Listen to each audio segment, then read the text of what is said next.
یہ تجربہ امریکہ کے آل پیپلز ہوم میں ہوا۔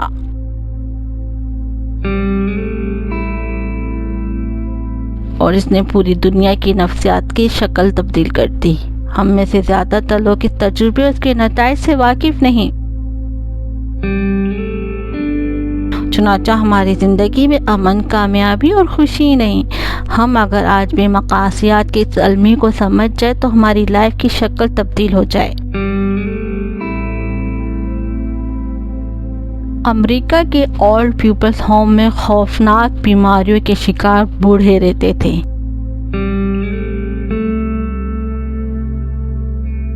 یہ چند مہینوں کے مہمان بوڑھے تھے اور اس اولڈ پیپلز ہوم میں آنے والے تمام مہمان جانتے تھے یہ اب زیادہ عرصے تک دنیا کی رونقیں نہیں دیکھ سکیں گے۔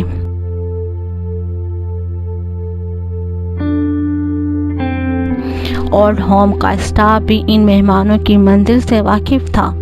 یہ بھی ان کی دل و جان سے کیئر کرتا تھا۔ لیکن پھر یونیورسٹی کے ایک پروفیسر نے ان مہمانوں پر ایک نفسیاتی تجربہ کیا۔ یہ پودوں کے چند گملے لے کر ہوم میں پہنچا اور اس نے بوڑھے مریضوں کے 2 گروپ بنائے اور یہ پودے دونوں گروپوں میں تقسیم کر دیے۔ پروفیسر نے ایک گروپ کو بتایا یہ پودے آپ کی ذمہ داری ہے، ان کو پانی دینا، دھوپ میں رکھنا، ان کو کھاد دینا، ان کی ٹیک کیئر کرنا، ان کو سردی گرمی سے بچانا اور ان کو کیڑوں مکھیوں اور پرندوں سے محفوظ رکھنا آپ لوگوں کی ڈیوٹی ہے۔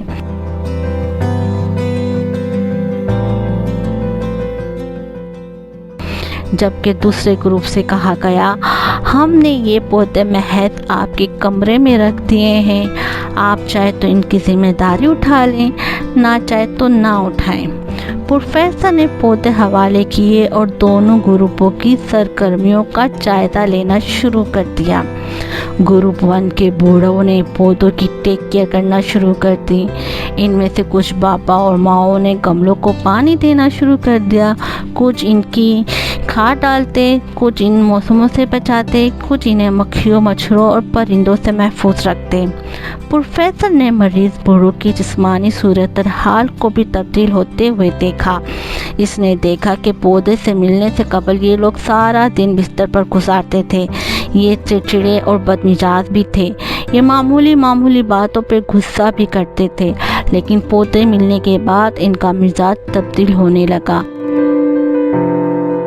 ان کا مزاج خوشگوار ہو گیا۔ یہ ایک دوسرے کے ساتھ طبی عملے کے ساتھ شائستگی سے گفتگو کرنے لگے، انہیں پہلے کے مقابلے میں بھوک بھی زیادہ لگنے لگی، یہ بستر سے اتر کر چہل قدمی بھی کرنے لگے اور ان کی دوائیوں پر بھی انحصار کم ہونے لگا، ان کی دردوں میں بھی کمی آنے لگی اور یہ جسمانی لحاظ سے بھی فٹ ہو گئے۔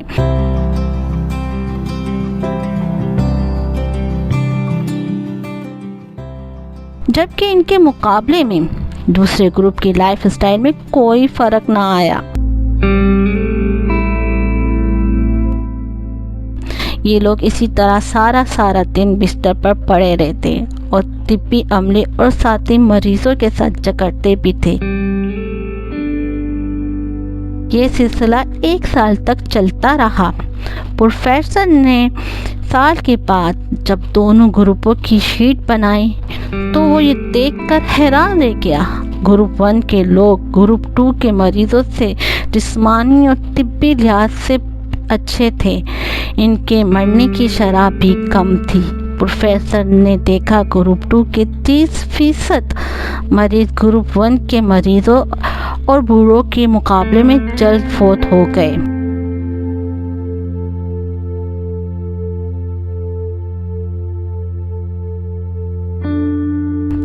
یہ ایک حیران کن اسٹڈی تھی جس کے آخر میں پروفیسر نے یہ نتیجہ نکالا، گروپ 1 کے بوڑھوں کو زندگی کا مقصد مل گیا تھا، جبکہ گروپ 2 کے مریضوں کے پاس زندگی کا کوئی مقصد نہ تھا۔ چنانچہ ان کی طبی اور نفسیاتی صورتحال میں کوئی تبدیلی نہیں آئی۔ پروفیسر کا کہنا تھا، زندگی جب کسی دوسری زندگی کا بوجھ اٹھا لیتی ہے تو اس کی قوت برداشت اور ہمت میں اضافہ ہو جاتا ہے اور پہلی زندگی خوشگوار بھی ہو جاتی ہے اور مضبوط بھی۔ آپ اگر اپنی زندگی کو اس اسٹڈی میں رکھ کر دیکھیں تو آپ اپنی زندگی میں تمام کوتاہیوں، خرابیوں اور کمی اور ڈپریشن کا جواب مل جائے گا۔ ہماری زندگی میں جب کوئی مقصد ہوتا ہے تو ہماری قوت مدافعت میں اضافہ ہو جاتا ہے، ہمارے جسم میں بھی طاقت آ جاتی ہے، ہمارا مزاج بھی خوشگوار ہو جاتا ہے۔ اور اگر ہم بے مقصد کا شکار ہو جائیں، ہمیں یہ محسوس کرنے لگے کہ ہم نے جو کچھ کرنا تھا ہم نے کر لیا، اور اس کے بعد ہم خود کو زمین کا بوجھ سمجھنے لگے اور یہ سوچ کر ہم بستر تک ہی پہنچ جائیں گے۔ مقصد کی کمی ہمارے جسم یا ہمارے دل، ہمارے دماغ میں خلا پیدا کر دیتی ہے۔ آپ نے اس ملک کے اکثر لوگوں کے چہرے پر ایک خاص قسم کی بیزاری دیکھی ہوگی۔ یہ بیزاری دراصل مقصد کی کمی ہے۔